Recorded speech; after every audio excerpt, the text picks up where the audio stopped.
हरे कृष्ण। तो आप सभी का हार्दिक स्वागत है। तो हम लोग कल चर्चा कर रहे थे भगवत गीता थर्ड चैप्टर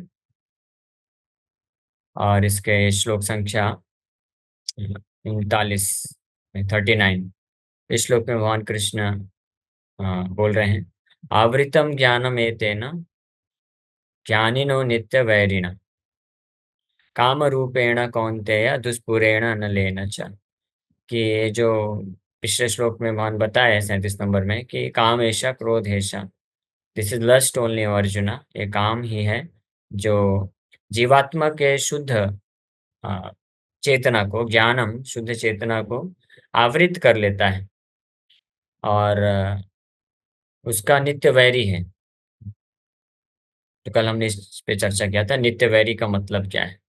नित्य वैरी मतलब ये हमेशा रहने वाला, कभी ना नष्ट होने वाला ये है। और ज्ञानीनो यानी ज्ञानियों के लिए भी ये नित्य वैरी। तो ज्ञानीनो नित्य वैरिणा, इसका क्या अर्थ है? तो आप इसको कोई बता सकते हैं क्या, इसका क्या अर्थ है और इसका क्या मतलब है, इससे क्या सूचित होता है? या ठीक है, मैं बता देता हूँ। तो ज्ञानियों के हरे भी नित्य कृष्ण। यस योगेश को। हरे कृष्ण प्रभु जी। जैसे कल मैं समझ पाया, जैसे कोई ज्ञानी व्यक्ति है और वो अपने इंद्रियों में कंट्रोल करना चाहते हैं, फिर भी जो वासना का जो मतलब कुछ गलत एक भी इंसिडेंट उनका जो वासना है उसको ईंधन की प्रकार से उसको और बढ़ाने की कोशिश कर सकता है, यहाँ तक समझ में। ओके, वो तो आप इफेक्ट बता रहे हैं। कारण क्या है? क्या कारण है कि जानते हुए भी व्यक्ति काम रूपेण, ये काम रूपी शत्रु से बच नहीं सकता है? इसका कारण बहुत सरल है। इसलिए किसी भी प्रकार का मेंटल और इंटेलेक्चुअल एडजस्टमेंट से कोई फायदा नहीं होने वाला है। हाँ, क्योंकि ये जो काम रूपी शत्रु है ये नित्य है। ये इसका प्राकट्य जो है आत्मा से ही हुआ है। आत्मा से मतलब भगवान, आत्मा का जो भगवान के प्रति शुद्ध प्रेम है वही ट्रांसफॉर्म हुआ है। तो आत्मा के स्तर को, आत्मा को जाकर के कवर किया हुआ है। तो इसके जो मन और बुद्धि है वो तो आत्मा का बाहरी आवरण है। मन और बुद्धि भी क्या है, भौतिक तत्व से ही मिलके बना है ना। तो इसलिए भौतिक तत्व से मिलके बनी हुई चीजों के एडजस्टमेंट करने से ये काम रूपी शत्रु को कोई हटा नहीं सकता है, विजय नहीं प्राप्त कर सकता है ना। जैसे मैं कल उदाहरण दिया था कि अगर शरीर के अंदर इम्प्योरिटी चली गई है, किसी का ब्लड है, रक्त है, वो इम्प्योर हो गया है, तो बाहर से वो कितना भी स्नान कर ले, कुछ भी कर ले, वो इम्प्योरिटी तो दूर नहीं होगी, वो तो अंदर जाके प्रभावित किया है। इसलिए अंदर कुछ डालना पड़ेगा, ब्लड के अंदर कुछ ऐसा चीज भेजना पड़ेगा जो उस इम्प्योरिटी को नष्ट कर सके। तो इसी प्रकार से केवल भौतिक स्तर पे ही कोई प्रयास करेगा काम रूपी शत्रु के ऊपर विजय प्राप्त करने का, तो वो नहीं, ये विफल हो जाएगा। भौतिक स्तर पे मतलब बुद्धि के स्तर पे जा करके, मन के स्तर पे जा करके, या शरीर के स्तर पे जा करके। शरीर के स्तर पे जा करके कई लोग प्रयास करते हैं कि ठीक है, बुरा ना देखो, बुरा ना सुनो, बुरा मत बोलो, ये आपने सुना होगा। तो वो तो बस एक्सटर्नल है, वो इफेक्टिव नहीं है, क्योंकि बुरा देखेगा नहीं, सुनेगा नहीं, बोलेगा नहीं, लेकिन मन में तो ऑलरेडी बुरा बुरा सब भरा पड़ा है। वो उसको कैसे रोकेगा? हाँ। और केवल मन ही नहीं, बुद्धि में भी है। तो मन और बुद्धि में भी है और इंद्रियों में भी है, तो इसलिए वहां से कैसे सफाई करेंगे? तो इसका एक ही इलाज है, ये हमने कल लास्ट जो चर्चा किया था पूरा 1 घंटे, उसका निष्कर्ष ये निकालें कि अगर कोई इस प्रकार की जो भोग वृत्ति है, काम रूपी शत्रु से अपने आप को बचाना चाहता है, तो एक ही उपाय है कि उसको वापस से वो ट्रांसफॉर्म करे। और अभी नित्य वैरी है, नित्य वैरी की जगह उसको नित्य मित्र बनाना पड़ेगा। यानी जब वो कृष्ण काम रूपेण की जगह प्रेम रूपेण, जब प्रेम रूपेण हो जाएगा, कृष्ण प्रेम रूपेण, तो वो नित्य वैरी न होकर के नित्य मित्र हो जाएगा, मित्र बन जाएगा। और आखिरी चीज हमने डिस्कस किया था कल, दुष्पुरेण अनलेन चा, कि ये never to be satisfied by the fire. तो ये उस अग्नि के समान है जो कभी संतुष्ट नहीं हो सकती है, वो केवल तीव्रता से बढ़ती ही जाती है। जैसे अग्नि में अगर हम फ्यूल डालेंगे, ईंधन डालेंगे, तो वो और बढ़ेगा ही, वो न खत्म नहीं हो पाता है। और ये अग्नि कैसी है? ये ये हृदय को बर्न करती है, बर्निंग सेंसेशन देती है, हृदय को जला के रखती है। तो ये काम रूपी शत्रु जो है ये अलग अलग प्रकार के अनर्थों के रूप में प्रकट होता है। भगवान चा ये काम ही है जो वास्तव में क्रोध में बन जाता है। ये जितने भी अनर्थ हैं, 6 अनर्थ, ये काम से ही प्रकट होते हैं। काम, क्रोध, लोभ, मोह, मद, मात्सर्य। अल्टीमेटली मात्सर्य, ईर्ष्या। ईर्ष्या भी क्यों आता है? क्योंकि अगर हमारे भोग की वृद्धि हो रही है तो हमको अहंकार आएगा। और अगर हम जो भोग करना चाहते हैं, प्राप्त करना चाहते हैं, लेकिन हमको नहीं मिला, किसी अन्य व्यक्ति को मिल गया। हाँ, जैसे मान लीजिए कोई व्यक्ति है, वो कुछ बिजनेस करना चाहता है, तो उसने बिजनेस सेटअप डाला, खूब पैसा खर्चा किया, सब कुछ किया, लेकिन उसका बिजनेस डूब गया। और वहीं साथ में उसका कोई बहुत ही बेस्ट फ्रेंड है, उसने भी वैसा ही वही बिजनेस चालू किया, उसी क्षेत्र में किया, और उतना ज्यादा उसने इन्वेस्टमेंट भी नहीं डाला, उतना ज्यादा पैसा भी नहीं लगाया, लेकिन फिर भी उसका बिजनेस पूरा सफल हो गया, उसको 100 गुना 1000 गुना लाभ मिल गया। तो हालांकि वो मित्र है, लेकिन फिर भी ये ईर्ष्या आ जाएगा। क्यों? क्योंकि काम, उसकी काम की पूर्ति नहीं हुई और अन्य किसी के काम की पूर्ति हो गई, तो इसलिए ईर्ष्या का भाव। तो ईर्ष्या भी काम के कारण जन प्रकट होता है। ईर्ष्या जो और ये लोभ है, वो भी काम के कारण प्रकट होता है, लालच। यानी अगर काम की पूर्ति होती जाएगी तो लोभ बढ़ेगा, और चाहिए और चाहिए और चाहिए। हाँ, कोई पैसा कमा रहा है, कमा रहा है, कमा रहा है, तो और उसका लालच बढ़ता जाएगा। और अगर ये काम जो है पूर्ण नहीं होगा तो क्रोध आएगा, और किसी अन्य का पूर्ण होगा तो उसके ऊपर ईर्ष्या आएगी। तो इस तरह काम, क्रोध, लोभ और मत्सर्य हो गया। और मद, इस काम को पूरा करने के लिए व्यक्ति कभी कभी इतना पागल हो जाता है। मद मतलब पागलपन। पागलपन का मतलब, मद का मतलब होता है कि वो आवृतम ज्ञानम, उसका ज्ञान ढक जाता है, वो फिर जानते हुए भी जानबूझ करके फिर वो मिस्टेक कर बैठता है। हाँ, मद उसको बोलते हैं। मोह, मोह मतलब इल्यूजन, वो पूरी तरह से भ्रम में चला जाता है। तो यहाँ पे ऑलरेडी बोल रहे हैं भगवान, आवृतम ज्ञानम, यानी मोह, मोह में वो गिर जाता है, इल्यूजन में चला जाता है, और वहीं से सारा फिर चीज चालू होता है। तो इस प्रकार से दुष्पुरेण न लेना चा, ये वर्णन किया जा रहा है। ओके, अब आगे भगवान बोल रहे हैं। अब अभी तक तो काम रूपी शत्रु के बारे में बताए कि ये कैसे कैसे, कितनी कितनी मात्रा में अलग अलग प्रकार की जीवात्माओं को ये प्रभावित करके रखा है, और उसका प्रभाव क्या है पिछले श्लोक में, उसका क्या प्रभाव पड़ता है, ये बताया गया। दुष्पूरेण लेना चा आवृतम ज्ञानम, ये बताया गया। ज्ञानिनो नित्य वैरेना, ये बता, इसका प्रभाव बताएगा। अब भगवान बताने वाले हैं कि ये काम रूपी शत्रु का प्रभाव कहाँ कहाँ पे है। हाँ, क्या क्या प्रभाव वो बता दिया। अब कहाँ कहाँ पे इसका प्रभाव है, कहाँ कहाँ पे इसने अपने राज्य को स्थापित करके रखा हुआ है। यानी अर्जुन, अगर आपको अब इसके ऊपर इसको बदलना है, विजय प्राप्त करना है, नष्ट तो नहीं कर सकते, विजय प्राप्त करना है, तो आपको पता होना चाहिए कि ये कहाँ कहाँ पे बैठा है, स्ट्रेटेजिक पॉइंट। हाँ, जिसको बोलते हैं, युद्ध करने कोई जाता है तो वो शत्रु कहाँ कहाँ पे जाकर के अटैक करके रखा है, कहाँ कहाँ पे अपना जो है निवास स्थान बना लिया है, तो वो पता करने के बाद ही फिर हम अटैक करने का प्लान कर सकते हैं। तो भगवान इस श्लोक में बता रहे, इंद्रियाणि मनोबुद्धिर अस्य अधिष्ठान मुच्यते एतैर्विमोहयतेष ज्ञानमावृत्य देहिनम्। The senses, the mind, and the intelligence are the sitting places of this lust. Through them, lust covers the real knowledge of the living entity and bewilders him.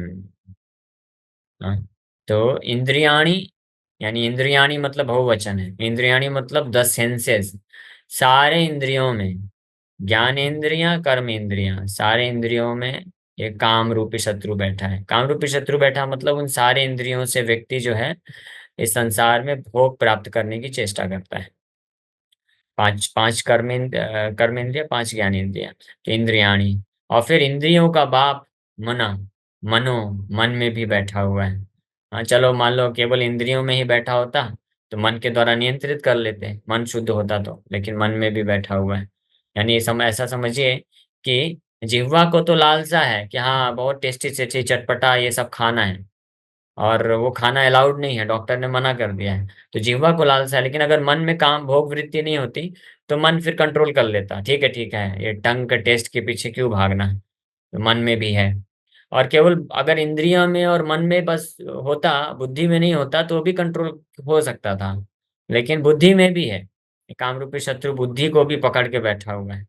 हाँ, तो ऐसा समझ लीजिए, ये ऐसी स्थिति है जैसे कि कोई व्यक्ति, यानी जो जीवात्मा है, उसको किडनैप करके रख लिया गया है। किडनैप करने वाले इंद्रियां हैं। हाँ, और फिर जीवात्मा सोचता है कि चलो ये इन लोगों ने मुझे किडनैप कर लिया है, तो तुरंत फोन नंबर लगाता है, डायल करता है, पुलिस वालों को कॉल करता है और बताता है कि मुझे इन चोरों ने पकड़ लिया, किडनैप कर लिया है, आप कृपा करके आइए, बचाइए। तो पुलिस वाले ओके ओके, आता हूँ आता हूँ। और जब पुलिस वाले आते हैं तो उसको पता चलता है, अरे ये तो पुलिस वाले इंद्रिय, ये जो चोर है इनसे गले मिल रहे हैं। पुलिस वाले जो हैं, और वो भी उनके भी सरदार हैं। हाँ, फिर ये सोचता है अरे पुलिस भी करप्ट है, पुलिस वाले भी चोर के साथ मिले हुए हैं, अब क्या करूँ अब क्या करूँ। फिर दूसरा नंबर घुमाता है, चलो भाई, फोन करते हैं पॉलिटिशियन को, मिनिस्टर को फोन करते हैं, बताते हैं कि देखो ऐसा ऐसा हो गया, पुलिस वाले भी और चोर लोग मिल करके मुझे किडनैप कर लिए हैं। तो मिनिस्टर को भी फोन करता है और उधर भी कॉल करता है, तो पता चलता है अरे वो भी लगा हुआ है इसमें, वो भी करप्ट है, उन लोगों ने सबकी मिली भगत है। तो तीनों, जो चोर हैं वो तो चोर है ही हैं, और मन जो है वो भी पुलिस वाला, और जो प्राइम जो मिनिस्टर है, पॉलिटिशियन जो कंट्रोल कर सकता है, वो भी जो है इसमें फंसा है। तो तीनों लोग मिल करके जीवात्मा रूपी जो जो इनोसेंट है, मासूम व्यक्ति है, उसको किडनैप करके रख लिए हैं। ऐसी स्थिति हो गई। अब आप समझ लीजिए कि कितनी भयानक स्थिति है ये काम रूपी शत्रु करप्ट करप्ट है। ये काम रूपी काम क्या है, ये करप्शन है, करप्ट हो गई है। जैसे लैपटॉप में कई बार ड्राइवर्स तो होते हैं, लेकिन जब ड्राइवर्स करप्ट हो जाते हैं तो वो फंक्शन नहीं कर पाता है, तो उसको वापस से जो है अनइंस्टॉल करके सही ड्राइवर्स को फिर से इंस्टॉल किया जाता है। हाँ, जैसे मेरे लैपटॉप में गड़बड़ी हो गई थी, तो योगेश को फिर बताए, प्रभु जी आपका ड्राइवर तो है माइक और स्पीकर का, लेकिन ये करप्ट हो गया है। तो मैं बोला ठीक है, क्या करना है, इसका जो करप्शन है, लस्ट है, इसको कैसे निकालेंगे। प्रभु जी इसको ले जाना पड़ेगा साधु के पास। तो लैपटॉप के साधु के पास लेके गए थे, टेक्निकल व्यक्ति, तो तुरंत जो है इससे जो है इसके ड्राइवर से काम रूपी शत्रु को निकाल दिया, करप्शन खत्म हो गया, फिर वापस से अच्छे से चलने लगे। उसी प्रकार से हमारे इंद्रियों में, मन में, बुद्धि में ये काम रूपी शत्रु करप्शन भरा पड़ा है। और ये जो साधु होते हैं वो ये कार्य करते हैं, उस करप्शन को हटाते हैं। कैसे? भगवान कृष्ण के द्वारा। हाँ, साधु कैसे करता है? साधु खुद तो नहीं कर सकता है, लेकिन साधु के पास एक ऐसा इंस्ट्रूमेंट है, एक ऐसा सॉफ्टवेयर है समझ लीजिए, जिसके माध्यम से वो पेंट्रेट कर सकता है, अंदर घुस सकता है। लैपटॉप के अंदर हम तो नहीं घुस सकते हैं, लेकिन वो व्यक्ति के पास ऐसा नॉलेज है या ऐसा कुछ है उसके पास एप्लीकेशन, तो वो जा करके वो जो करप्ट हो जाते हैं उसको वापस से सही कर सकता है। तो इसी प्रकार से साधु के पास कौन है? कृष्ण है, भगवान के शुद्ध भक्त, उनके पास कृष्ण है। तो कृष्ण को देते हैं वो हरिनाम के रूप में, कृष्ण की कथा के रूप में, कृष्ण के प्रसाद के रूप में। तो इस प्रकार से जब कृष्ण को हम ग्रहण करते हैं, कृष्ण को आदर पूर्वक, हाँ, किंतु आदराद अनुदिनम खलु स एव जुष्टा स्वादिक्रमात् भवति तद्गत मूल हंत्री।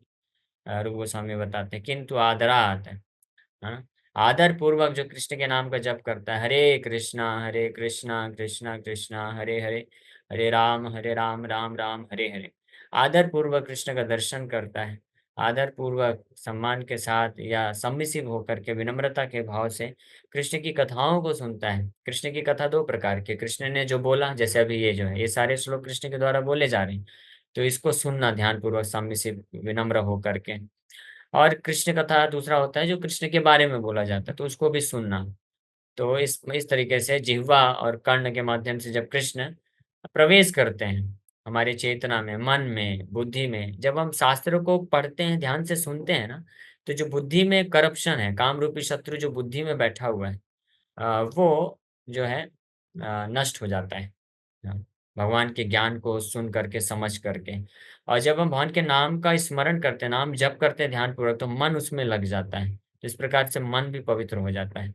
और इंद्रियां पवित्र हो जाती हैं जब हम भगवान के सेवा में लगाते हैं उनको। जैसे जिह्वा है नाम जप करने में, कर्ण है भगवान के बारे में सुनने में, हाथ पैर है भगवान का सेवा करने में, इस प्रकार से। और नाक है, नाक भी इंद्रिया है। तो भगवान के चरण कमलों में जो तुलसी है उसको सूंघने मात्र से, प्रेम पूर्वक, श्रद्धा पूर्वक, भाव के साथ, तो वो जो नाक में भी जो काम रूपी शत्रु है, तो इस प्रकार से समस्त इंद्रियों से भगवान हमको मुक्त कर देते हैं, काम से मुक्त कर देते हैं। एक्चुअली ये अच्छा प्रसंग यहाँ पे आ गया, तो मैं इसी में कनेक्ट करके बता देता हूँ कि हम जब प्रसाद ग्रहण करते हैं ना, वो बहुत पावरफुल है। प्रसाद जो हम भगवान को भोग लगा कर अर्पण करते हैं वो इतना पावरफुल है। अगर कोई भक्त भोग बनाता है भगवान के लिए, और कोई जो वही भक्त या कोई भी भक्त है, या भक्त ही भोग लगाता है भगवान को प्रेम पूर्वक, और फिर भक्त ही उसको सर्व करता है, भक्त खाता है। खाता मतलब अभी साधारण भाषा में बोलना पड़ रहा है, लेकिन खाना मतलब प्रसाद को पाता है, स्वीकार करता है, या उसको अच्छे भाषा में बोलते हैं प्रसाद सेवा, यानी प्रसाद का सेवा करता है। तो उस माध्यम से उसके सारे जो इंद्रियों के जो जंजाल हैं, ये जो इग्नोरेंस है, अज्ञानता है, ये काम रूपी शत्रु है, ये सब नष्ट हो जाते हैं। भगवान जो है कृपा करते हैं। इसलिए प्रसाद को हम जो है खाते नहीं है, हम भोगते नहीं है प्रसाद को। हम भोगी नहीं है, हम क्या है, सेवी हैं, हम सेवक हैं। और जो प्रसाद है, भगवान का महाप्रसाद है, वो भोगता है। भोक्ता मतलब, क्योंकि कृष्ण है, प्रसाद भगवान से अभिन्न होता है, कृष्ण ही है प्रसाद। तो प्रसाद भी भगवान ही है, तो भगवान परम भोक्ता है, इंजॉयर है, कंट्रोलर है, स्वामी है, मास्टर है। और हम उनके दास हैं, हम भोग्य हैं। हाँ, to be enjoyed by the lord, हाँ, who is the supreme enjoyer. तो भगवान प्रसाद के माध्यम से प्रवेश करते हैं और पूरे इंद्रियों को कंट्रोल करते हैं, क्योंकि वो कंट्रोलर है, असली कंट्रोल है, ऋषिकेश है ना। तो समस्त इंद्रियों को कंट्रोल करते हैं अपनी, उनके खुद की इंद्रियां हैं। और उन इंद्रियों से जो भी जो अनर्थ है, अनवांटेड एलिमेंट्स हैं, काम रूपी, और फिर काम से जो बाकी उनके अन्य जो वंशज हैं प्रकट होते हैं, क्रोध, लोभ, मोह, मद, मत्सर, तो उन सब का सफाया कर देते हैं भगवान। लेकिन ये किसके करते हैं, किसके लिए करते हैं? जो लोग ये स्वीकार कर लेते हैं कि हाँ, आप ऋषिकेश है भगवान। ऋषिकेश मतलब, ऋषिक मतलब इंद्रियां, और ईश मतलब कंट्रोलर। तो ये जो इंद्रियां हैं, ये भगवान आपकी ही हैं, तो मैं आपको समर्पित करता हूँ आपकी सेवा के लिए। तो अब आप इनको शुद्ध बना करके आपकी सेवा में लगाइए। लेकिन ये हमारी सारी इंद्रियां जो हैं तो भगवान की, लेकिन भगवान हमको दे दिए हैं, तो हमारे ऊपर स्वेच्छा है। तो हम अगर मान लेते हैं कि नहीं, मेरी इंद्रियां हैं, तो भगवान बोलते हैं ठीक है, चलो आप ही इस्तेमाल करो, आप ही इसको कंट्रोल करो। और हम कंट्रोल कर नहीं पाते हैं और फंस जाते हैं इस संसार में, जन्मों जन्मों से फंसे रह जाते हैं। तो ये सिलसिला तब तक ही चलने वाला है, जब तक हम अपनी इंद्रियों को खुद अपना समझ करके अपने सुख के लिए, अपने भोग के लिए इस्तेमाल करेंगे, तब तक हम ये काम रूपी शत्रु से बच नहीं सकते हैं। लेकिन जैसे ही हम ऋषिकेश को आह्वान करते हैं, उनको बुलाते हैं और उनको दे देते हैं, उनको समर्पण करते हैं, तो भगवान आकर के कंट्रोल करते हैं और हमारे ऊपर कृपा करके सारी इंद्रियों को कंट्रोल कर लेते हैं। और फिर उसको शुद्ध कर देते हैं, पवित्र कर देते हैं। तो इस प्रकार से बुद्धि, ये तीनों चीज, इंद्रियाणी, मनो, बुद्धि, हाँ। तो अब थोड़ा सा जो है हम लोग चर्चा करेंगे कि इंद्रियां, मन और बुद्धि ये हैं क्या, ये क्या फंक्शन करते हैं, इनके फंक्शन, क्योंकि फंक्शन अगर जानेंगे तो फिर उसमें जो काम का प्रभाव है उसके बारे में भी हम थोड़ा समझ पाएंगे। हमारा उद्देश्य एक्चुअली में क्या है, डिटेल में हम क्यों जाना चाहते हैं, हमारा पर्पस ये नहीं है क्योंकि हम इंद्रियां और मन और बुद्धि कैसे फंक्शन करते हैं, हम लोग सांख्य दर्शन नहीं प्रस्तुत करना चाहते हैं। और या हम जो है साइंस, जो वैज्ञानिक लोग रिसर्च करते हैं, वो हमारा उद्देश्य नहीं है। लेकिन जब हम इंद्रियां, मन और बुद्धि के फंक्शन को जानेंगे, तो उन फंक्शंस को कृष्ण के लिए कैसे लगा सकते हैं, ये हम समझ सकते हैं, ताकि हम उसको मुक्त कर सकें, है ना। क्योंकि ऑलरेडी पिछले श्लोक में ये चर्चा कर चुका हूं मैं कि हम मन और बुद्धि के और इंद्रियों के स्तर पे कितना भी प्रयास कर लें, भौतिक तरीके से कोई कितना भी बुद्धि को समझ ले, मन को समझ ले, और जैसे कई लोग होते हैं, साइकोलॉजिस्ट होते हैं, साइकेट्रिस्ट होते हैं, है ना, और इंद्रियों के डॉक्टर तो बहुत सारे भरे पड़े हैं। तो और इस प्रकार से कई लोग योगा आसनास वगैरह करते हैं और फिलॉसफी डिस्कस करते हैं, मोटिवेशनल स्पीचेस जो होती हैं। तो ये सब जो है प्रयास हैं, एक्सटर्नल वेज हैं। ये जो है बाहरी तरीके हैं इंद्रियों और मन और बुद्धि को कंट्रोल करने का, काम रूपी शत्रु से बचाने के बाहरी तरीके हैं, जो कि कुछ समय के लिए तो लगता है कि हाँ ये हेल्पफुल है, लेकिन वास्तव में वो अल्टीमेटली वो जीवात्मा को फंसा ही देते हैं। तो वो हम प्रयास नहीं करने वाले हैं, लेकिन हम फंक्शन समझ करके कृष्ण की सेवा में लगाना है। तो जैसे इंद्रियों का हमने सुना, इंद्रियों के क्या फंक्शन, इंद्रियों का फंक्शन तो आपको पता है कि इंद्रियों के जो ऑब्जेक्ट्स हैं उनके साथ संपर्क होता है। तो वो इंद्रियों का फंक्शन, जैसे जीवा है तो जीवा खाना, जीवा के दो फंक्शन है, खाना और बोलना। हाँ, तो ये दो फंक्शन है। तो अगर वैसे अगर आप जीव का जो फंक्शन है खाना और बोलना, ये आप अगर कृष्ण के अलावा और किसी भी चीज के लिए करेंगे, तो आप जो है व्यक्ति जो है काम से मुक्त नहीं हो पाएगा, बल्कि और काम को बढ़ावा देगा। हाँ, तो हम लोग इसलिए जीव का जो फंक्शन है, बोलना कृष्ण के लिए बोलते हैं, कृष्ण का नाम बोलते हैं, और खाना कृष्ण को ही भोग अर्पण करके प्रसाद के रूप में ग्रहण करते हैं। ये इंद्रियों के फंक्शन है। मन का फंक्शन है थिंकिंग, फीलिंग और विलिंग, ये तीन फंक्शन आप लोग चाहे तो नोट भी कर सकते हैं, या याद रहेगा तो अच्छी बात है। तो मन के फंक्शन होते हैं थिंकिंग, फीलिंग, विलिंग। सोचना, विचार करना, फीलिंग मतलब एक्सपीरियंस करना, अनुभव करना, और विलिंग मतलब चेष्टा करना। हाँ, तो ये मन के फंक्शन है। तो मन जब भौतिक स्तर पे होता है, काम रूपेण अस्य अधिष्ठानम, जब काम मन में भी बैठा हुआ है, तो मन जो है थिंकिंग करता है, विचार करता है किसके बारे में? इंद्रियों को भोग देने के लिए ही विचार करता है, यानी भोग प्राप्त करने के लिए ही विचार करता है, क्योंकि काम वासना है उसमें। और फीलिंग, उन्हीं फीलिंग को प्राप्त करना चाहता है जिससे काम वासना की पूर्ति होती है। और विलिंग उन्हीं कार्यों को करने के लिए चेष्टा करना चाहता है जिससे काम की तृप्ति हो, करने का प्रयास हो सके। तृप्त तो होता नहीं, कल हमने ये भी चर्चा किया था। नित्य शब्द ये सूचित करता है। दुष्पुरेण न लेन च, ये जो चर्चा की है, तो इससे ये सब पता चलता है कि ये काम रूपी शत्रु को कभी तृप्त नहीं किया जा सकता है। तो मन में थिंकिंग, फीलिंग, विलिंग, विचार करना, अनुभव करना और चेष्टा करना। तो जब काम वासना रहता है तो ये इंद्रिय भोग वृत्ति के लिए ये तीनों कार्य करता है। वहीं जो कृष्ण का शुद्ध भक्त होता है, तो ये तीनों function thinking, feeling, willing Krishna के लिए करता है। जैसे श्रीला भक्तिसिद्धांत सरस्वती ठाकुर बोला करते थे कि कृष्ण अर्थ है अखिल चेष्टा। चेष्टा करना मन का फंक्शन है, thinking, feeling, willing, willing function. तो कृष्ण के लिए ही पूरी तरह से चेष्टा करना ये है। तो हम इस पे विचार कर सकते हैं कि काम को अगर हम मन से मुक्त करना चाहते हैं, तो थिंकिंग हमारा डायरेक्टेड होना चाहिए कृष्ण की तरफ, फीलिंग डायरेक्टेड होना चाहिए कृष्ण के लिए, भावना, फीलिंग मतलब भावना, जैसे अभी हमारी सबकी भावनाएं हैं। हाँ, इंद्र तृप्ति के जो ऑब्जेक्ट्स हैं उनके प्रति।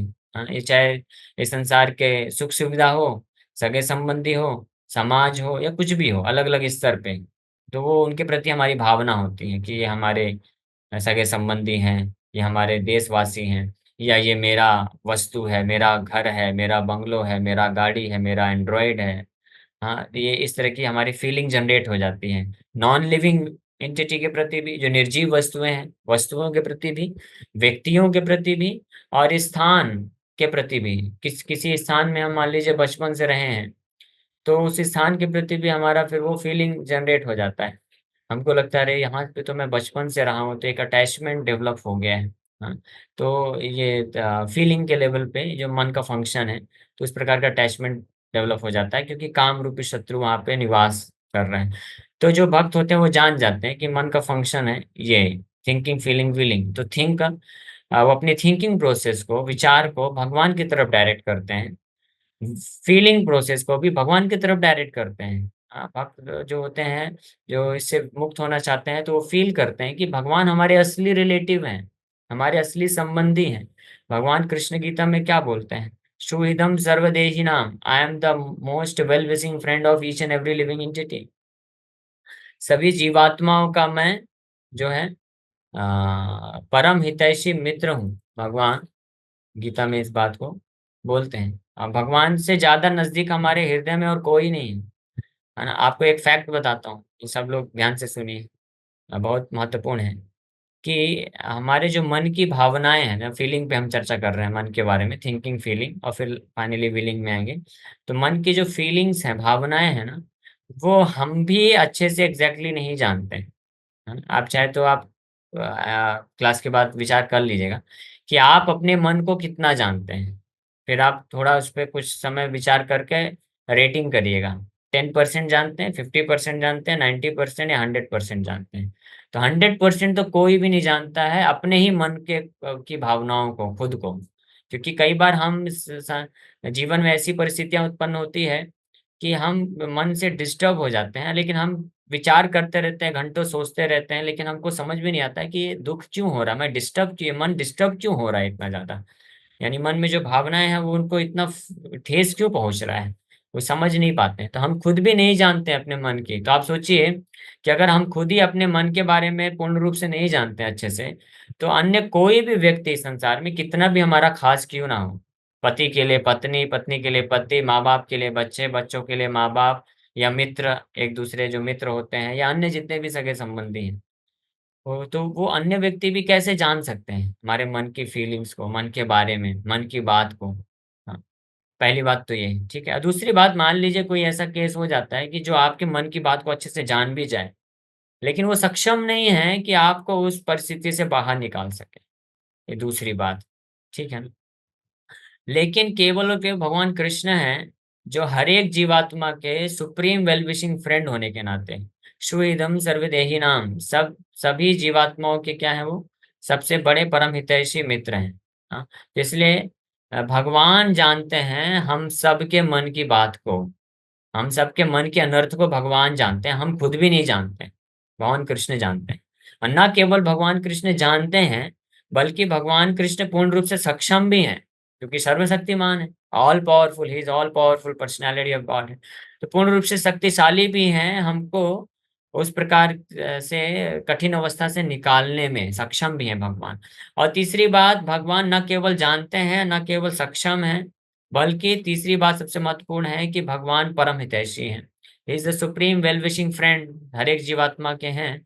सर्व हितैषी होने के कारण भगवान इंटेंसली, यानी ईगर है, बहुत ज्यादा तत्पर होकर के हमको बचाना चाहते हैं। तो सोचिए कितनी फेवरेबल कंडीशन है हमारे लिए अगर हम कृष्ण का आश्रय लेते हैं।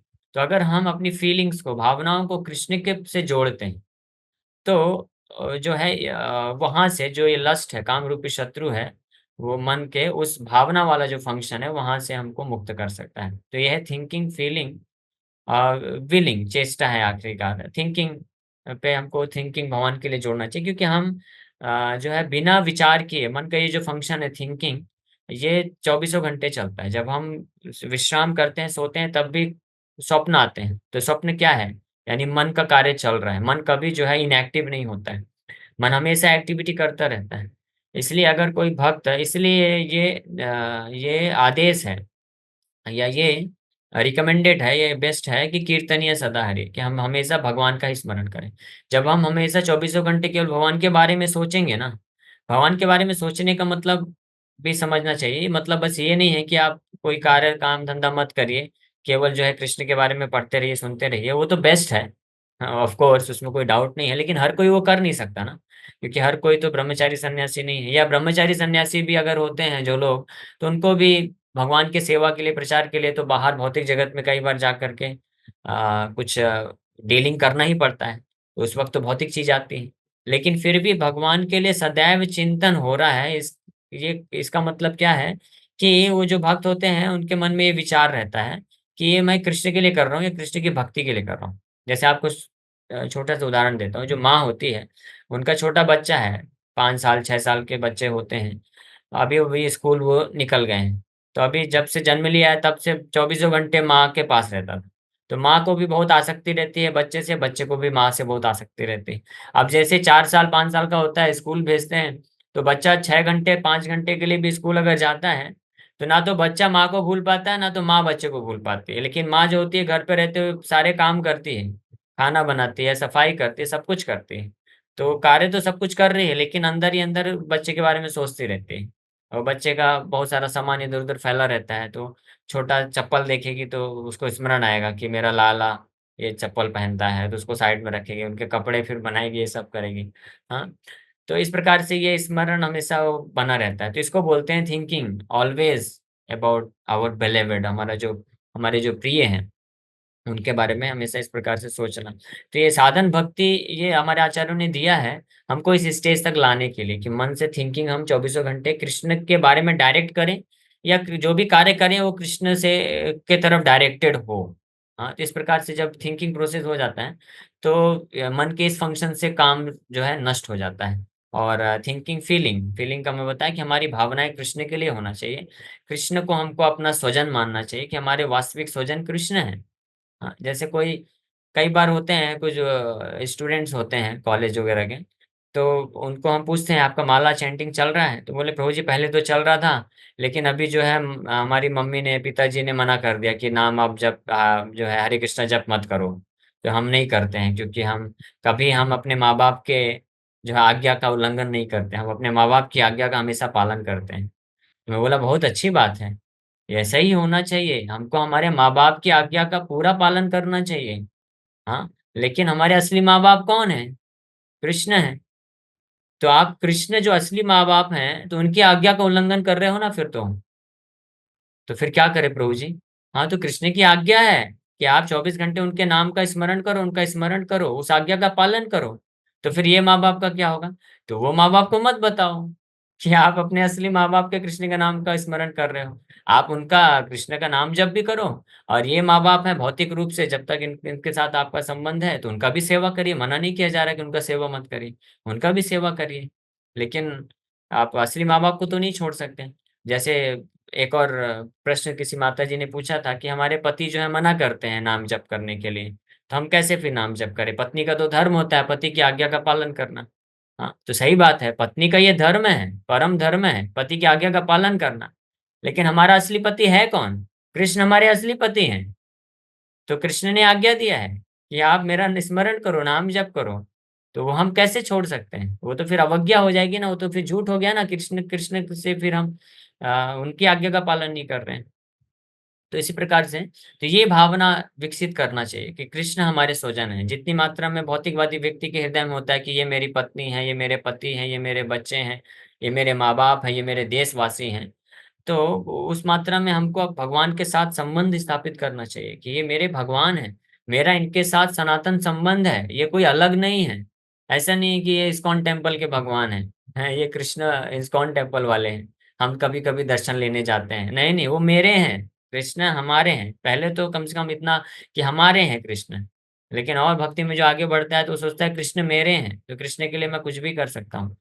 कृष्ण कृष्ण की भक्ति करने के लिए किसी को झूठ बोलना पड़े तो झूठ बोलेंगे। हालांकि भक्त कभी ये सब नहीं करना चाहता है।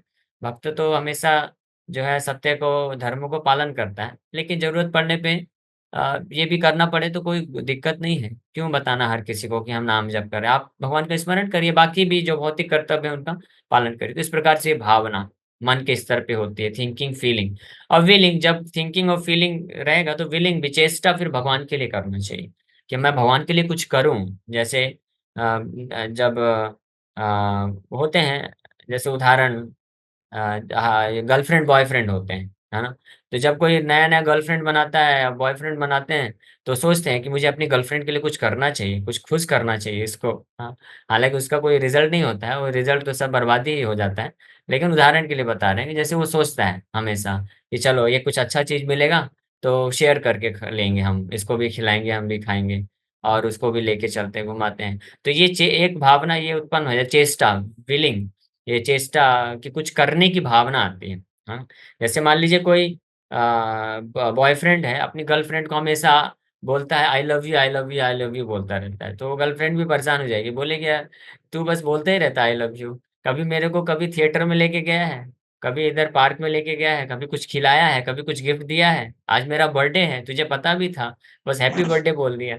तो फिर वो सेंस नहीं बनता ना, आई लव यू का कोई सेंस नहीं बनता। उसी प्रकार से भगवान को अगर हम मानते हैं कि भगवान हमारे अपने हैं, तो हमको भगवान के लिए कुछ चेष्टा करना चाहिए, कुछ देना चाहिए, कुछ कार्य करना चाहिए, कुछ सेवा करने के लिए तत्पर होना चाहिए जितनी मात्रा में।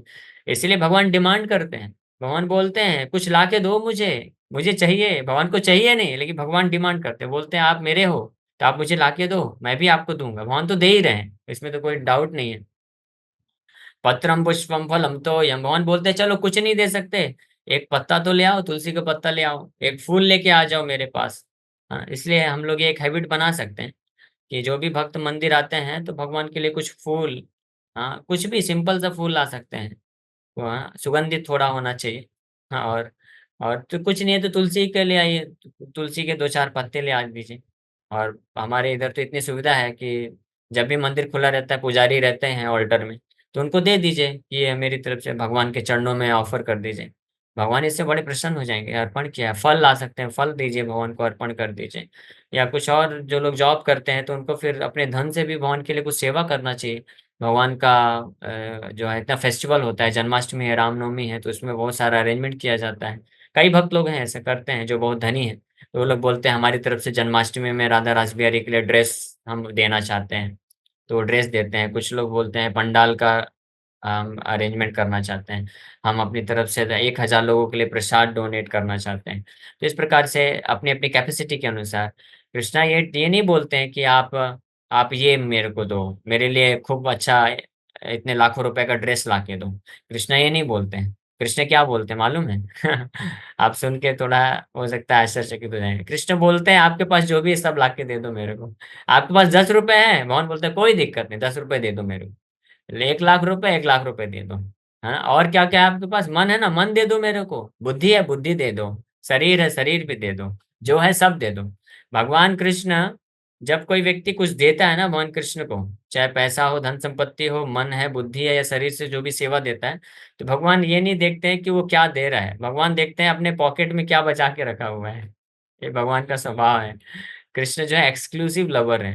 वो ये नहीं चाहते कि ये मेरे को 10% दे और 90% जाके गर्लफ्रेंड को दे। नहीं नहीं, 99% मेरे को दे और 1% किसी और को जाकर दे, वो भी भगवान को पसंद नहीं। भगवान बोलते हैं 100% मुझे ही दो ना भाई, मैं ही आपका सर्व पूरी तरह से आपका पूर्ण हितैषी हूँ, मैं ही आपका एक्चुअल स्वजन हूँ, आप मुझे ही दो। तो इस तरह से ये थिंकिंग, फीलिंग और विलिंग, चेष्टा करना, हाँ, कृष्णार्थ अखिल चेष्टा, इसलिए श्रील भक्तिवेदांत सरस्वती ठाकुर बोला करते थे। और यहाँ पे जो काम है, तो काम रूपी शत्रु, इसको परिवर्तित भी इसी प्रकार से किया जा सकता है, पूर्ण रूप से प्रेम रूपी मित्र बना सकते हैं। इसलिए काम कृष्ण कर्म अर्पणे, ये एक हमारे आचार्य वर्णन करते हैं कि काम को हम कृष्ण के कर्म करने के लिए अर्पण करते हुए दे लगा सकते हैं। ये है काम। हाँ, हाँ, जो है मन। हाँ, इस प्रकार से तो ये मन के फंक्शन हो गए 3। और फिर बुद्धि के क्या फंक्शन होते हैं? बुद्धि के फंक्शन होते हैं डिस्क्रिमिनेशन, डिसीजन और एंड प्लानिंग। डिस्क्रिमिनेट करना मतलब एनालिसिस करना, डिस्क्रिमिनेट मतलब क्या अच्छा, क्या सही, क्या गलत है, इसके बारे में बुद्धि विवेक लगाता है कि ये सही है, ये गलत है। और फिर डिसीजन, डिसीजन मतलब यस नो, निर्णय करना कि हाँ ये सही है तो ये करना चाहिए, यस टिक मार कर देता है, और ये गलत है तो ये नहीं करना चाहिए, यस नो डिसीजन। और तीसरा है प्लानिंग। प्लानिंग मतलब कि फिर योजना बनाता है, प्लानिंग करता है कि इसको कैसे एग्जीक्यूट करना है। तो डिस्क्रिमिनेशन किया कि हाँ ये ठीक है, और फिर डिसीजन दे दिया यस ऑल राइट। तो डिसीजन में एक और फैक्टर जुड़ जाता है कि डिस्क्रिमिनेशन करने के बाद ये तो पता चल गया कि ये ठीक है, लेकिन डिसीजन देते वक्त एक और चीज को देखना पड़ता है कि ये प्रैक्टिकल है कि नहीं, ये किया जा सकता है कि नहीं। तो अगर किया जा सकता है तो फिर टिक मार्क कर देता है यस। और फिर जब यस हो गया, डिस्क्रिमिनेशन और डिसीजन के स्टेज से क्लियर हो गया, तो फाइनली प्लानिंग के स्टेज में जाता है। प्लानिंग करता है मन कि इसको कैसे करना है। जैसे उदाहरण के लिए मान लीजिए आपके कोई व्यक्ति है, जो कि मन में ये इच्छा आई। क्या इच्छा आई? कि मेरे पास ये एक अच्छा सा बाइक होना चाहिए। हाँ, स्पेशली बॉयज की अगर बात करें तो उदाहरण है समझने के लिए, कि मेरे पास ये बाइक होना चाहिए। तो ये मन की इच्छा है उसको, क्योंकि फीलिंग था, ये थिंकिंग है, और फीलिंग उसको था क्योंकि अपने फ्रेंड का बाइक चलाया था वो अच्छा बाइक है, अच्छा चलता है, बिल्कुल आवाज नहीं करता, साइलेंट बिल्कुल लेके चला जाता है। तो थिंकिंग, फीलिंग, अब उसके लिए वो विलिंग कर रहा है, चेष्टा कर रहा है कि मुझे चाहिए, ये चाहिए, बहुत तीव्र इच्छा उत्पन्न हो रही है। तो ये जो मैटर है घूम फिर के फिर फाइनली नेक्स्ट स्टेज इंटेलिजेंस के पास पहुंचता है। तो इंटेलिजेंस डिस्क्रिमिनेट करता है कि क्या ये बाइक लेना ठीक है, ये जो ब्रांड का बाइक है जो इच्छा कर रहा है मन, ये कैसा है। तो जाके रिव्यू देखेगा कि भाई ये ब्रांड कितना अच्छा है, ये चलेगा कि नहीं चलेगा, टिकेगा कि नहीं टिकेगा, इसका माइलेज क्या है, ये सारी चीज चेक करेगा। तो इससे जब पास हो जाएगा तो समझ जाएगा हाँ हाँ ठीक है, ठीक है, ओके। फिर जब डिसीजन के लेवल पे जाएगा तो फिर वो बुद्धि चेक करेगा कि भाई ये बाइक कितने का है, 1,50,000 का है, भाई देखो चेक करो कितना है, अपना सेविंग इतना है कि नहीं है। तो अगर सेविंग है तो टिक मार्क कर देगा कि यस ले सकते हैं। और फिर लेने के लिए फिर वो प्लानिंग करना चालू कर देगा, ठीक है मेरे पास पॉकेट में है 10,000 रुपए, इस अकाउंट में मेरे पास 60,000 रुपए हैं, पिताजी से इतना ले लूंगा, वो 30-40 हजार रुपए दे देंगे। इस तरह से वो फिर प्लानिंग करेगा कि कैसे लेकर के फिर कहाँ से परचेज करना है, कब परचेज करना है, ये सारी चीजें प्लानिंग में हो जाती हैं। तो इस प्रकार से बुद्धि के ये 3 फंक्शन है, डिस्क्रिमिनेशन, डिसीजन एंड प्लानिंग। तो अब ये तीनों फंक्शन जो हैं, जब इस बुद्धि के अंदर अत्र अस्य अधिष्ठानम, अस्य मतलब काम रूपी शत्रु का अधिष्ठानम होता है, जब काम रूपी शत्रु बैठा रहता है, तो वो डिस्क्रिमिनेशन के दौरान भी केवल उसी प्रकार से उस बुद्धि को प्रेरित करेगा कि वैसा ही डिस्क्रिमिनेट करेगा जो फेवरेबल होगा उसके इंद्रियों के भोग करने की प्रवृत्ति के लिए, यानी भोग करने के लिए जो फेवरेबल होगा वही डिस्क्रिमिनेशन करके यश देगा। और डिसीजन में भी उसी को यस करेगा जो प्रैक्टिकली वो भोग कर सके, और फाइनली प्लानिंग भी करेगा भोग करने के लिए। तो इसको बोलते हैं करप्ट इंटेलिजेंस, इसको कुबुद्धि बोला जाता है, बैड इंटेलिजेंस। या गीता में भगवान इसको बोलते हैं दुष्कृति ना। मेरिटोरियस तो है, बुद्धि तो है, लेकिन दुष्कृति ना, इसको कुबुद्धि बोला जाता है, बैड इंटेलिजेंस। हाँ, क्योंकि वही बुद्धि करप्ट होकर के प्लानिंग करती है कि कैसे फिर ये भोग वासना को पूरा करना है। जैसे एक चोर होता है, तो उसके मन में विचार आता है कि अरे मैं अगर इस बैंक को चोरी कर लूंगा तो मेरे पास एक साथ 2 4 10 करोड़ रुपए आ जाएंगे।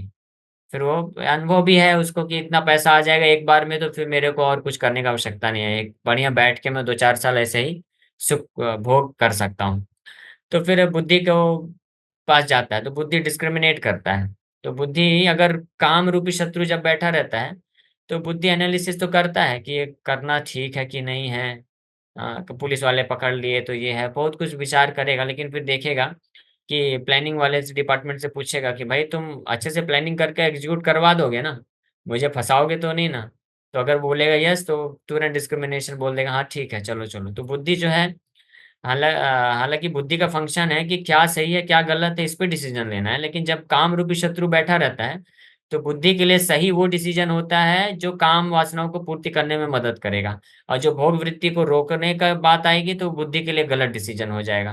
तो इस प्रकार से करप्ट इंटेलिजेंस जो है, ना केवल सैंक्शन करता है मन के गलत विचारों को करने के लिए, बल्कि अपना प्लानिंग कमीशन भी दे देता है, प्लानिंग डिपार्टमेंट को पूरा लगा देता है कि चलो इनको हेल्प करो मन की इस इच्छा को पूर्ति करने के लिए।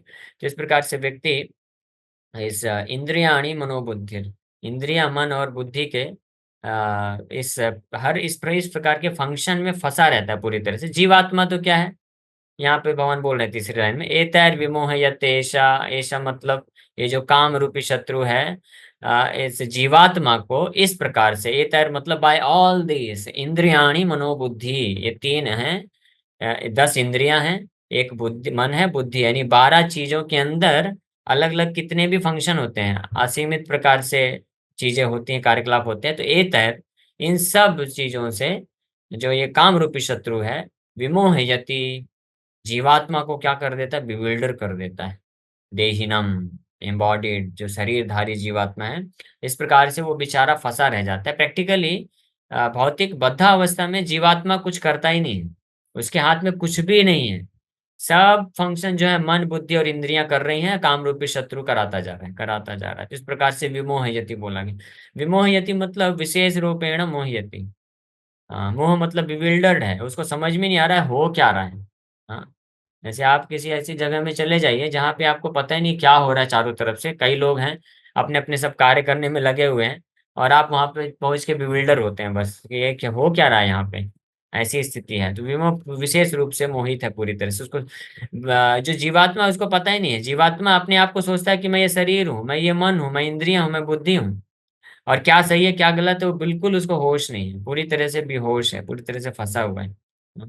क्या, क्योंकि ज्ञानम आवृत्य, पिछले श्लोक में भगवान बोले कि आवृतम ज्ञानम ये ना, ये काम रूपी शत्रु जो शुद्ध चेतना है, शुद्ध प्रेम है, उसको आवृत कर देता है। तो यहाँ पे भी ये ज्ञानम आवृत्य, जो असली ज्ञान है उसको आवृत कर देता है, ढक देता है, ऐसा दिस लस्ट, काम रूपी शत्रु, और पूरी तरह से विमोहित कर देता है। हाँ, तो ये इंद्रियाणी मनोबुद्धि अस्य, अस्य मतलब उस लस्ट का, अधिष्ठानम, अधिष्ठानम मतलब निवास स्थान है, उच्यते। हाँ, ऐसा ये निवास स्थान बोले जाते हैं। तो निवास स्थान मतलब यहाँ पे उत्पन्न नहीं हुआ है, ये उसका वास्तविक स्थान नहीं है काम का। ये इंद्रियाणी मनोबुद्धि तो भौतिक तत्व है, भौतिक जगत के हैं, लेकिन यहाँ पे ये, यहाँ पे this is the sitting place, office है ऐसा समझ लीजिए, ये ऑफिस है, इसके द्वारा वो कार्य करता है, सब कुछ मैनेज करता है। लेकिन उसका वास्तविक स्थान है कहाँ पे, जीवात्मा के अंदर ही है। प्रेम है, जो कि प्रेम जब विकृत हो जाता है, तो भौतिक मन इंद्रिय और बुद्धि में अपना ऑफिस बना बना के फिर सारा साम्राज्य पूरा रूल करता है, और जीवात्मा को प्रैक्टिकली स्लेव बना देता है। स्लेव मतलब गुलाम बोलते हैं, दास तो फिर भी दास के पास स्वतंत्रता होती है कुछ, लेकिन जीवात्मा स्लेव हो जाता है, उसको पता भी नहीं चलता है। जैसे जैसे ये डायरेक्ट करते हैं मन बुद्धि और इंद्रियां, वैसे वैसे वो जस्ट कार्य करता रहता है, चलता रहता है, चलता रहता है। इस प्रकार से बड़ी ही डेंजरस इस पोजीशन है ये। इसलिए आपने एक फोटो देखा होगा भगवद गीता का, इसी इसी श्लोक के इन्हीं इन्हीं श्लोकों के आधार पे वो फोटो डिजाइन किया गया है। चार घोड़े हैं, पांच घोड़े हैं। अगर कोई निकाल सकता है तो निकाल लीजिए इमेज। जो है analogy, horse horse and chariot analogy given by Krishna, आप शायद टाइप करेंगे तो इमेज आ जाएगा। और आने के बाद आप शेयर कर दीजिए। जो भी है, कौन है, अंकिता माता जी या श्यामा माता जी? आप श्यामा माता जी सुन पा रही हैं तो आप कर सकते हैं। तो वो जी फोटो में आप जी देख सकते प्रभु। हैं, यानी आपने देखा भी होगा कई बार। तो वो पांच घोड़े हैं, पांच इंद्रियों को रिप्रेजेंट करते हैं, और फिर लगाम है मन, और बुद्धि है जो सारथी है, और पीछे जो है वो बेचारा पैसेंजर आत्मा बैठा हुआ है। अब इंद्रियां, हर एक इंद्रिया अपने अपने तरफ डायरेक्शन में भाग रही हैं। लगाम पे कोई कंट्रोल नहीं है, क्योंकि उसमें भी काम रूपी शत्रु बैठा है, और जो बुद्धि है वो भी भ्रमित है, उसमें भी काम रूपी शत्रु बैठा है। तो अब क्या हाल होता है उसका, पूरी तरह से कभी इधर ठोका धक्का लगता है, कभी इधर धक्का लगता है, कभी आगे जाता है, कभी ऊपर गिरता है, कभी नीचे भी गिरता है। तो उसको खुद समझ में ही नहीं आता है, वो बिविल्डर्ड रहता है। यहाँ पे स्क्रीन शेयरिंग करें, आप देख सकते हैं जीवात्मा जो पीछे बैठा है रथ में, उसकी क्या दशा है, वो कैसे बिविल्डर्ड है ना। ये फोटो देखिए, बड़ा कर दीजिए थोड़ा तो दिखेगा। पीछे ये जीवात्मा भ्रमित है, आत्मा है, ये शरीर है पूरा, पांच इंद्रियां, लगाम मन, और बुद्धि जो है सारथी है। तो अपने अपने काम रूपी शत्रु के प्रभाव में आने के कारण सब इधर उधर बिविल्डर्ड है, और आत्मा को कुछ समझ में नहीं आ रहा है क्या करना है। इस प्रकार से ये बहुत ही डेंजरस सिचुएशन है। इसलिए भगवान सोल्यूशन देंगे आगे कि अब करना क्या है। अल्टीमेट सोल्यूशन भी भगवान देंगे, और इमीडिएट सोल्यूशन भी भगवान देंगे, दोनों जरूरी है। क्योंकि ये जो कामरूपी शत्रु है, आज इसको इमीडिएटली अचानक से इन इंद्रिय मन और बुद्धि से मुक्त नहीं किया जा सकता, हटाया नहीं जा सकता है। तो इमीडिएट रिलीफ के लिए भी भगवान, कल के श्लोक में हम चर्चा करेंगे, बताते हैं, सोल्यूशन देते हैं कि क्या करना चाहिए। और अल्टीमेटली इसको पूरी तरह से विनाश तो हम कर नहीं सकते हैं, तो इसको प्रेम में कन्वर्ट करना है, तो उसके लिए क्या करना चाहिए।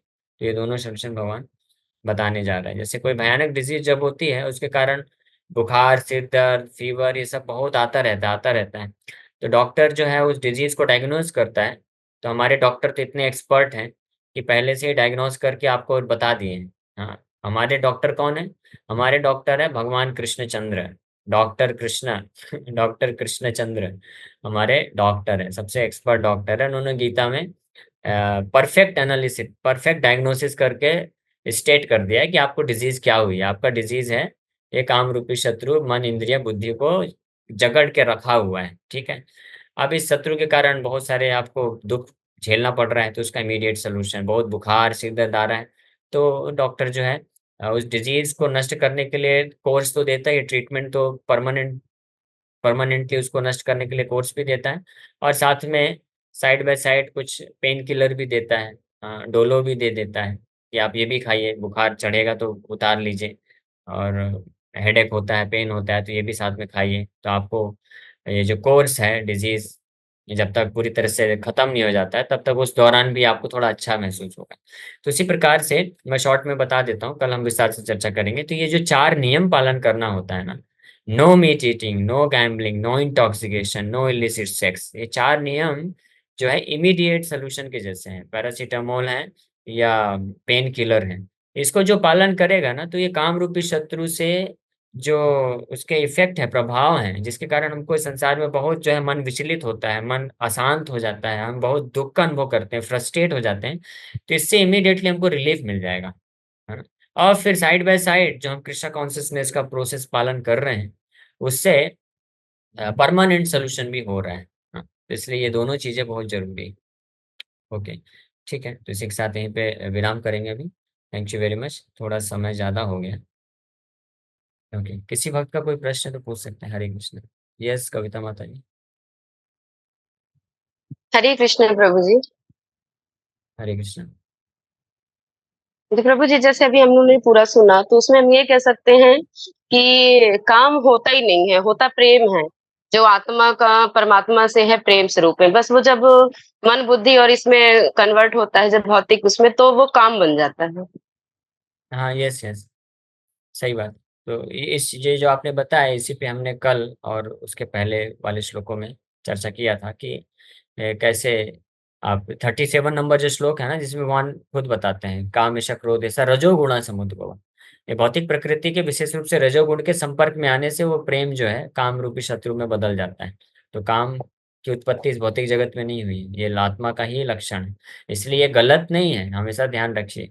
ये काम जो भोग वृत्ति है या काम वासना है, ये प्रिंसिपली प्रिंसिपली ये गलत नहीं है। लेकिन ये विकृत हो चुका है, विकृत समझते हैं ना, ये डिस्टॉर्ट हो चुका है, डिस्टॉर्ट, ये बदल चुका है। इसलिए हमको दुखदाई है, दुख दे रहा है अभी की अवस्था में। लेकिन इसको अगर ओरिजिनल फॉर्म में हम वापस से प्राप्त कर लेंगे, यानी काम की जगह प्रेम हो जाएगा कृष्ण के प्रति, तो ये परम आनंद को प्रदान करता है। ये बहुत महत्वपूर्ण चीज है। ठीक है, तो इसको कभी नष्ट करने का प्रयास नहीं करना चाहिए। मायावादी लोग, बुद्धिस्ट लोग इसको नष्ट करना चाहते हैं। नष्ट करना मतलब सब उदासीन हो गए, जीरो हो गया, डेड मैटर हो गया फिर तो वैष्णव वो नहीं चाहते हैं। वैष्णव काम कृष्ण कर्म अर्पणे, काम को कृष्ण के लिए कार्य करने में अर्पण करना चाहते हैं। ओके, यस योगेश को। हरे कृष्णा प्रभु जी जैसे आपने अभी अध्याय में बताया कि ब्रह्मांड में जो भी जीव सृष्टि है, जो भी जीव है और जिसके शरीर में परमात्मा है, उनके शरीर में ये काम मद मोह मतलब वासना तो है ही है। बट जिन्होंने भगवान कृष्ण का आश्रय लेके भक्ति में इन सारे वासना को कन्वर्ट कर दिया, वही खुश है। बाकी हम सब दुखी में है, तो वही सही सही समझ में पाया इसे हमें। हाँ, यस यस, सही बात। एंड प्रभु जी इसी में एक प्रश्न था मेरा, जैसे कि अभी ये जो हमारे जीवात्मा शरीर में जो भगवान का एक अंश है, परमात्मा हम चेतना बोलते हैं उसको, उसके ऊपर ये जो वासना का एक आवरण बन गया है। सो क्या हम ये भगवत भक्ति करके ये आवरण को कम करके जब हमारे चेतना का अंश बढ़ेगा भगवान की भक्ति करने के बाद, तो हम ये पूरी वासना को भक्ति में कन्वर्ट करके इसको हम एज एन मोटिवेशन लेके हमारे जीवन का उद्धार कर सकते हैं। यस, सही बात। ये काम काम रूपी जो शत्रु है, इसको हम जैसे ही ट्रांसफॉर्म हो गया, कृष्ण के प्रति प्रेम जितनी मात्रा में है, उतनी मात्रा में ये काम जो है लस्ट है खत्म हो जाता है। और उतनी मात्रा में हम जो है इसके दुष्प्रभाव दुख से मुक्त हो सकते हैं।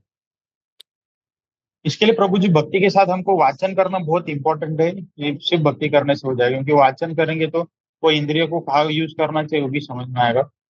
हाँ, वो तो मैं ऑलरेडी बताया ना लास्ट में। और कल हम उसके बारे में डिटेल में चर्चा करेंगे कि इमीडिएट जो सोल्यूशन है वो भी इम्पोर्टेंट है, और साथ ही साथ में अल्टीमेट सोल्यूशन भी इम्पोर्टेंट। इमीडिएट सोल्यूशन मतलब कि किसी भी प्रकार के पाप कर्म को नहीं करना चाहिए। 4 नियम इसलिए दिए गए हैं, तो ये करना बहुत इम्पोर्टेंट है। ये ऐसा समझ लीजिए, डॉक्टर जो है किसी डिजीज से मुक्त होने के लिए जो है परहेज बताता है ना, डूज एंड डोंट्स। तो डूज एंड डोंट्स दोनों इंपॉर्टेंट होते हैं, दोनों हेल्प करते हैं हमको धीरे धीरे उस डिजीज से मुक्त होने के लिए। ओके, यस अदिति माता जी, आपका प्रश्न। जी प्रभु जी, हरे कृष्णा। हरे कृष्ण। प्रभु जी, आपने अभी बताया था कि हम मन के फंक्शन को डायरेक्ट कर सकते हैं कृष्ण की तरफ। तो क्या हम बुद्धि के फंक्शन को भी डायरेक्ट कर सकते हैं क्या at the level of discrimination, decision and planning? हाँ, यस कर सकते हैं। मन का तो मैंने थोड़ा विस्तार से बताया, समय कम था इसलिए बुद्धि का मैं ज़्यादा डिटेल में बताया नहीं। बुद्धि का भी कर सकते हैं। बुद्धि का है डिस्क्रिमिनेशन करना, तो हमको डिस्क्रिमिनेट करना चाहिए। रूप गोस्वामी बताते हैं कि we should accept only those thing which are favourable for the progress of advancement of Krishna consciousness, and we should reject those thing which are unfavourable for development of Krishna conscious. अनुकूल से संकल्प, प्रतिकूल से वर्जन, यहाँ पे डिस्क्रिमिनेशन का कार्य आता है। हाँ, जैसे मान लीजिए उदाहरण के लिए आपका कोई बहुत बेस्ट फ्रेंड है, बचपन से बेस्ट फ्रेंड है, लेकिन आप भक्ति में जुड़े, आपको भक्ति में इंटरेस्ट है, लेकिन आपको पता चला कि वो तो नंबर 1 एथिस्ट निकला, उसको तो कृष्ण के नाम से पूरा नफरत है। तो फिर क्या करना चाहिए? उसके साथ फ्रेंडशिप रखना चाहिए नहीं रखना चाहिए? अब आपको डिसाइड करना पड़ेगा कि if whether you want Krishna as your best friend और you want to continue your previous friendship.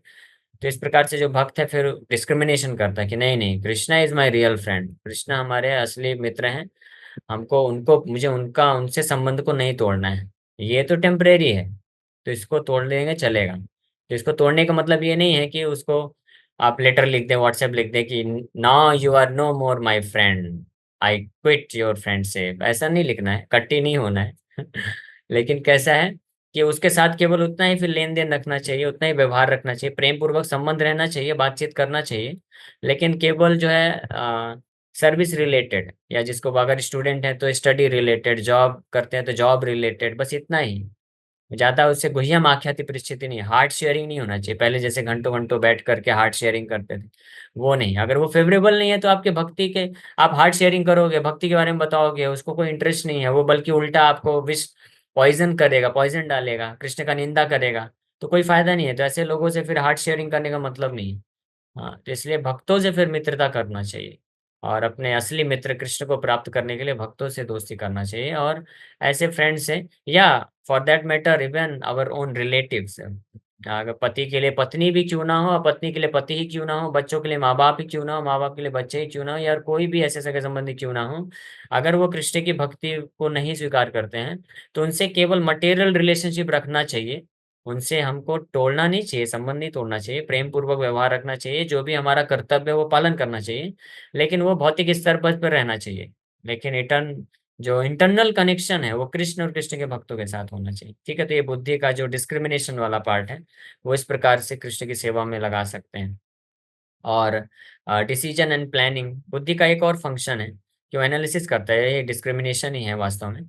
तो जब शास्त्रों को जब हम पढ़ते हैं, सुनते हैं, जैसे आप लोग अभी गीता की फिलोसफी को सुन रहे हैं, समझने का प्रयास कर रहे हैं, तो this is also a function of intelligence, बुद्धि का फंक्शन है कि इसके द्वारा आप डिस्क्रिमिनेट कर रहे हैं, जान रहे हैं, तत्वों को जान रहे हैं कि क्या रियलिटी है, क्या इल्यूजन है। तो ये भी बुद्धि का इस्तेमाल हुआ कृष्ण की सेवा के लिए। 18 चैप्टर में भगवान कृष्ण अर्जुन को बोलते भी हैं कि अर्जुन, जो मेरे इस जो हम दोनों के बीच में जो संवाद हुआ है, यानी ये भगवत गीता, इस संवाद को जो पढ़ता है और समझने का प्रयास करता है, he is worshipping me with his intelligence, वो मेरा पूजा कर रहा है अपनी बुद्धि से, यानी अपनी बुद्धि को मेरी सेवा में लगा रहा है। तो इसलिए हम गीता भागवत की क्लासेस को ध्यान पूर्वक जब सुनते हैं, एक तो है कि बस चालू करके रख दिए, वो भी अच्छा है, लेकिन उसमें बुद्धि इस्तेमाल अगर नहीं कर रहे हैं तो फिर बुद्धि सेवा में नहीं लग रही है, बस केवल कान सेवा में लग रहा है, वो भी पूर्ण रूप से नहीं। लेकिन जब आप ध्यान पूर्वक सुनते हैं, समझते हैं कि क्या चर्चा किया जा रहा है, भगवान क्या बोल रहे हैं और कैसे ये संबंधित है मेरे जीवन से, तब बुद्धि भी सेवा में पूर्ण रूप से लगती है। ठीक, इस तरह से है। ओके। हरे कृष्णा प्रभु जी, पंचांग प्रणाम। प्रभु हरे जी, कृष्ण। जैसे आपने बताया कि ऋषिकेश मतलब इंद्रिय, तो प्रभु जी जैसे एक तीर्थ का भी मतलब है स्थान की ऋषिकेश, तो क्या ये भी इंद्रिय और ये सब का संकेत देने के लिए वो तीर्थ है? हरे कृष्णा। हाँ, ऋषिकेश ऋषिकेश स्थान भी है, तीर्थ स्थान का नाम भी है, भगवान के नाम पे रखा गया है, लेकिन ऋषिकेश का अर्थ क्या है? भगवान का नाम है ऋषिकेश, ऋषिकेश का अर्थ है, ऋषिक मतलब इंद्रियां, और ईश मतलब कंट्रोलर, स्वामी। तो भगवान कृष्ण इंद्रियों के स्वामी हैं, इसलिए उनका नाम ऋषिकेश है। हाँ, किसके इंद्रियों के? हमारे सबके, हर एक हमारे। व्यक्ति के इंद्रियों के स्वामी हैं। ओके। और जी कोई प्रभु। प्रश्न? यस, श्यामा माता जी। हरे कृष्णा प्रभु जी, पंचांग प्रणाम। प्रभु जी, कुछ समय से मैथ्स के क्वेश्चन सॉल्व करते करते लेक्चर सुनते हैं, तो वो सही है क्या? गौर कथा बस लेते हैं अटेंटिवली, अभी अच्छा, एग्जाम से इसलिए, ठीक है। तो वो अभी मैं करने क्या चाहिए बोलूं? या फिर? नहीं, आप जब मैथ्स के क्वेश्चन सॉल्व कर रहे हैं तो बुद्धि तो उधर लग जाएगा ना, फिर इधर कथा में बुद्धि कैसे लगा पाएंगे? केवल कान लगेगा। तो इसलिए ऐसा करना चाहिए कि एक कथा या दो कथा जो भी आप सुन रहे हैं उसको ध्यानपूर्वक सुनिए, जितना भी आप सुन रहे हैं उसको ध्यानपूर्वक सुनिए, और फिर जब आप स्टडीज कर रहे हैं तो उस वक्त केवल स्टडीज करिए, वो बेस्ट है। ठीक है, नहीं तो दोनों अच्छे से नहीं हो पाएगा ना फिर। जी प्रभु जी।